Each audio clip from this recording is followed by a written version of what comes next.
Bom dia, começando o download da notícia, primeira edição, aqui na Guardiã da Notícia FM 82.3 e também no nosso portal aguardiandanoticia.com.br. Bom dia, piloto.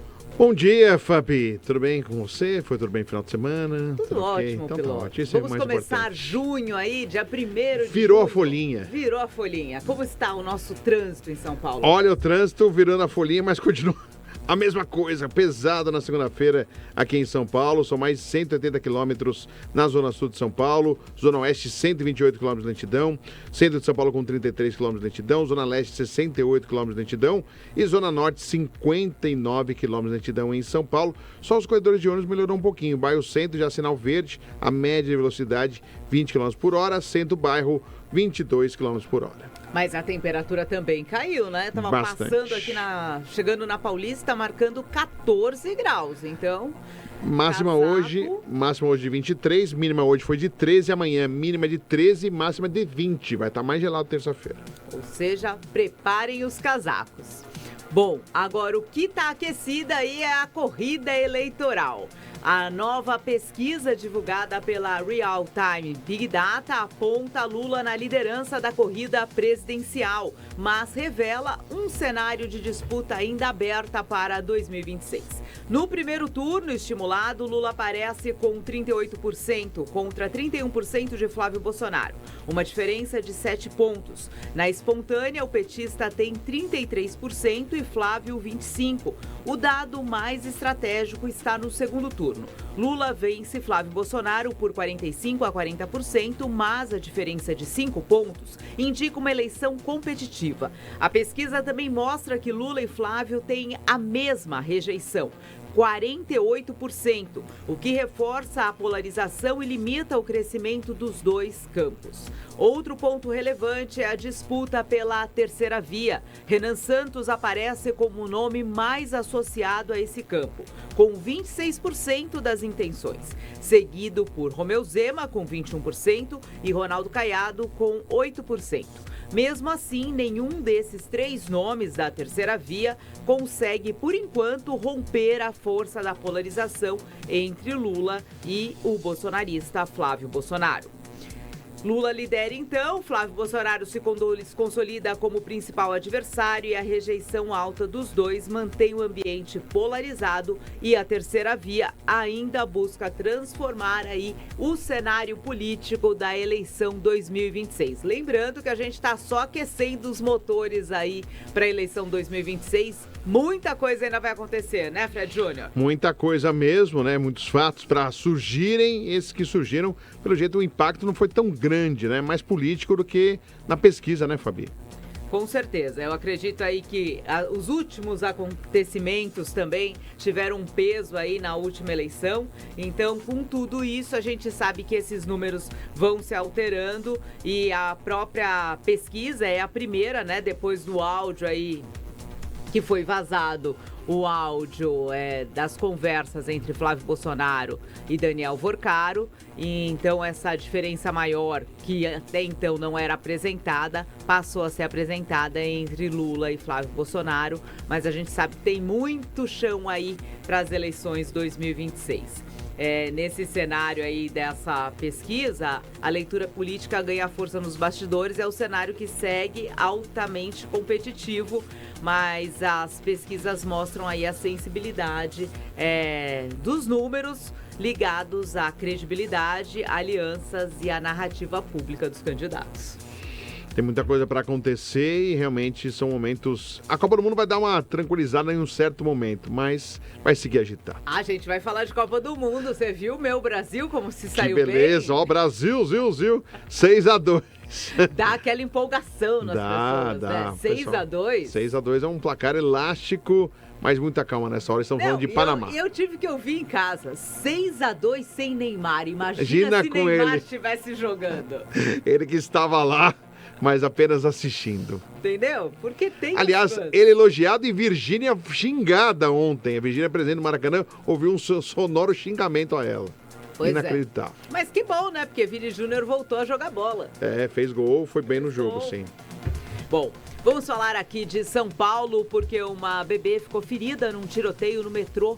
Ela vai completar um aninho. A bebê atingida por raspão durante o tiroteio nas proximidades da estação São Bento completa 1 ano amanhã. A criança recebeu alta após uma cirurgia e apresenta uma boa recuperação. O pai dela também foi baleado, passou por um procedimento médico, segue em recuperação. Outras vítimas já tiveram alta e o caso continua sendo investigado, já que esses tiros foram dados, por um policial que estaria ali fazendo compras. Ele disse que ele foi abordado, que ele estaria sendo assaltado. Ele tinha comprado um computador e teve uma tentativa de assalto e por isso ele reagiu. Mas aí toda essa circunstância vai ser apurada, porque sair soltando tiro em plena... São Bento, lotada num sábado. E atingiu uma menininha de 1 ano, um bebê recém-nascido, 1 ano, que está fazendo aniversário de 1 ano hoje. Então é justamente essa situação aí, de que quanto que você pode reagir, mesmo você sendo policial, numa condição ali que outras pessoas... A gente está falando aí, infelizmente, o tiro na menininha foi de raspão, o pai da menina já se recupera, mas a tragédia poderia ter sido muito maior. Com certeza, ainda com cheio de gente ali e no metrô, Depois, um dia depois, um passageiro alcoolizado quebrando o vidro aí do metrô, da porta, querendo atacar um outro lá dentro. E a demora da segurança do metrô dessa vez, a cena foi impactante, tá? Inclusive, nas redes sociais da Guardiana tem essa imagem de um passageiro socando a porta de vidro, machucando a mão, que já tava... Não tava sentindo dor. Na hora, depois, quando voltar assim, vai sentir muita dor. Mas algo impactante, O que tá acontecendo no metrô, que a violência está instalada também no metrô. Com certeza. Teve tiroteio outro dia no Sacomã, na estação Sacomã, linha verde. E teve um arrastão outro dia também, que eu li, que passaram pelos vagões e... Na linha amarela, se eu não me engano. A linha amarela teve aí um arrastão, um vagão, o pessoal entrou e limpou. Duas mulheres segurando a porta e as pessoas limpando o vagão. Limpando o vagão. E assim, tem que ter um reforço aí na segurança. A gente até cobra aqui um posicionamento do metrô, porque o metrô não se posicionou com relação a todas essas questões, Ele vem simplesmente falando que está acompanhando. Acompanhando não, tem que ter ação mais eficiente para dar essa sensação realmente de segurança para a população. O metrô que sempre foi o local que a gente se sentia mais seguro em transitar aqui na cidade de São Paulo. E furto de celulares vem aumentando no metrô. E até uma dica, você às vezes fica perto da porta, no celular distraído, é nessa hora que está acontecendo os furtos. Porque ele espera exatamente o sinal sonoro avisar que a porta vai fechar, a pessoa vai e rouba, que você não tem mais jeito de reação. Nessa hora que o pessoal está aproveitando para roubar exatamente na plataforma. Então você acha que você entrou no metrô, tá seguro para tirar ali seu celular e poder utilizar? Atenção. Bom, a gente vai falar agora do Fernando Haddad, pré-candidato ao governo do estado de São Paulo. Nos bastidores da eleição ao governo paulista, o ex-ministro Fernando Haddad ainda não definiu quem vai ocupar a vaga. A gente acompanha aí as imagens da pré-candidatura de Fernando Haddad. Teve um evento no ABC neste final de semana. E o impasse que envolve nomes como Simone Tebet, Marina Silva e Márcio França, todos também cotados para disputar o Senado, são aí as possibilidades justamente de vice-governador na chapa de Fernando Haddad. Cresce a avaliação de que a composição precisará equilibrar o perfil político, a presença feminina é muito bem-vinda e também o diálogo com setores estratégicos. Vamos ouvir um pouco aí a fala do pré-candidato ao governo do estado de São Paulo, Fernando Haddad. São Paulo gostaria de decisão. A categoria tem que ser envolvida no projeto.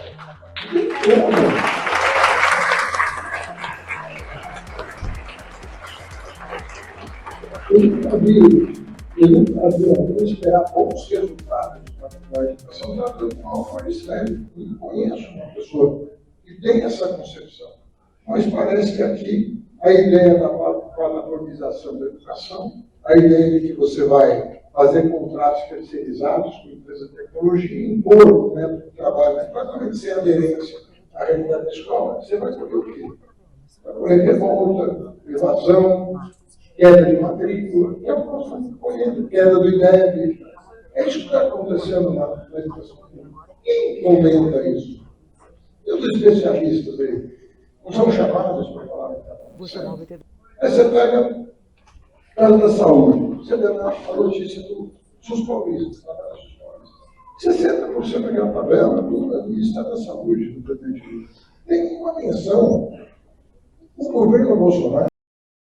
Esse foi o evento realizado no último sábado aí, com a presença do pré-candidato ao governo do estado, Fernando Haddad, e aí tem todo esse bastidor e também a expectativa quem será o vice ou a vice de Fernando Haddad nessa disputa ao governo do estado de São Paulo com o governador Tarcísio de Freitas. Bom, a gente segue acompanhando tudo o que acontece em São Paulo, no Brasil e no mundo, aqui na Guardiã da Notícia, FM 82.3 e também no nosso portal, aguardiandanoticia.com.br. O Fred falava aí da questão do frio, amanhã a temperatura deve chegar aí à marca no máximo de 20 graus, mínima de 13, é isso? Mínima de 13. E reforça cada vez mais as campanhas de doação, as campanhas de agasalho. A gente confere agora com a Maria Vitória Laurindo. O Brasil já vive um cenário de transição para o inverno que começa oficialmente no dia 21 de junho. Além das temperaturas mais baixas, os especialistas acompanham o fenômeno El Niño, que pode influenciar o clima em diferentes regiões do país ao longo dos próximos meses. Em São Paulo, a segunda-feira será de muitas nuvens, algumas aberturas de sol e sem previsão de chuva. As temperaturas variam entre 13 e 21 graus, com sensação de frio, principalmente pela manhã. E com a queda das temperaturas, ganha força a campanha do Agasalho 2026, promovida pelo Fundo Social de São Paulo. A ação arrecada agasalhos, cobertores, meias, toucas e cachecóis para pessoas em situação de vulnerabilidade. As doações podem ser feitas em centenas de pontos espalhados pelo estado e a orientação é doar peças limpas e de bom estado.